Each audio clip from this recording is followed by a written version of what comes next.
નમસ્કાર દર્શક મિત્રો, પ્રાર્થના સંદેશ ન્યૂઝમાં આપનું સ્વાગત છે। ડભોઈ નગરપાલિકા અને અર્બન હેલ્થ સેન્ટર દ્વારા મેડિકલ કેમ્પનું આયોજન કરવામાં આવ્યું। ડભોઈ નગરપાલિકા અને અર્બન હેલ્થ સેન્ટર દ્વારા પખવાડિયા અંતર્ગત મેડિકલ કેમ્પનો કાર્યક્રમ ઝારોલા વાડી ખાતે રાખવામાં આવ્યો હતો, જેમાં નગરપાલિકાના સફાઈ કર્મચારી અને તેમના પરિવાર આશરે 150 જેટલા લાભાર્થીઓએ લાભ લીધો હતો। કાર્યક્રમમાં ઉપસ્થિત chief officer Jaikishan Tadvi, medical officer doctor Pramodbhai Maheshbhai Parmar, Iqbalbhai Mansuri, Maheshbhai Vasava, Shivambhai Tadvi વગેરે મહાનુભાવો દ્વારા દીપ પ્રાગટ્ય કરવામાં આવ્યું હતું। નગરપાલિકાના સફાઈ કર્મચારી અને તેમના પરિવાર તમામનું રજીસ્ટ્રેશન કરી ચેકઅપ કરી આશરે 150 જેટલા લાભાર્થીઓએ નિઃશુલ્ક સેવાનો લાભ લીધો હતો। આ પ્રસંગે મેડિકલ ટીમ અને નગરપાલિકા ટીમે મહેનત કરી કાર્યક્રમને સફળ બનાવ્યો હતો।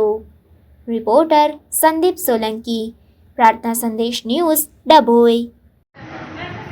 ડભોઈ નગરપાલિકા તેમજ અર્બન હેલ્થ સેન્ટર ડભોઈના સંયુક્ત ઉપક્રમે આજરોજ અહીંયા ઝારોલાવાડી ખાતે નગરના સફાઈ કામદારો તેઓના મેડિકલ ચેકઅપ કેમ્પ તેમજ તેમના પરિવારજનોના મેડિકલ ચેકઅપ કેમ્પ તથા PMJAY કાર્ડ બાકી હોય તેઓના કાઢવાના કામગીરી ચાલી રહી છે।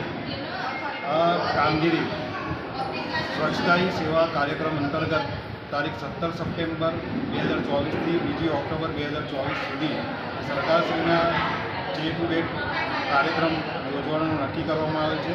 તેના ભાગરૂપે આજે દસાલાવાડી ખાતે, ઝારોલાની વાડી ખાતે અહીંયા એક મેડિકલ ચેકઅપ કેમ્પ રાખવામાં આવે છે, જેમાં અંદાજે 150થી ઉપરાંત સફાઈ કર્મચારી મિત્રો તેમજ તેમના પરિવારજનો એમને મેડિકલમાં જે પ્રાથમિક તપાસણી કરવાની છે, તપાસનો કેમ્પ અહીંયા યોજવામાં આવે છે। કેટલો સ્ટાફને મળ્યું હશે? ત્યાં સુધીમાં 70 જેવા આવી ગયા છે, ચાલુ છે।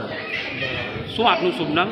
મહેશભાઈ વસાવા, એસઆઈ ડભોઈ નગરપાલિકા। પ્રાર્થના સંદેશ ન્યૂઝની તમામ લેટેસ્ટ અપડેટ્સ માટે ચેનલને હમણાં જ લાઇક, શેર અને સબસ્ક્રાઇબ કરો।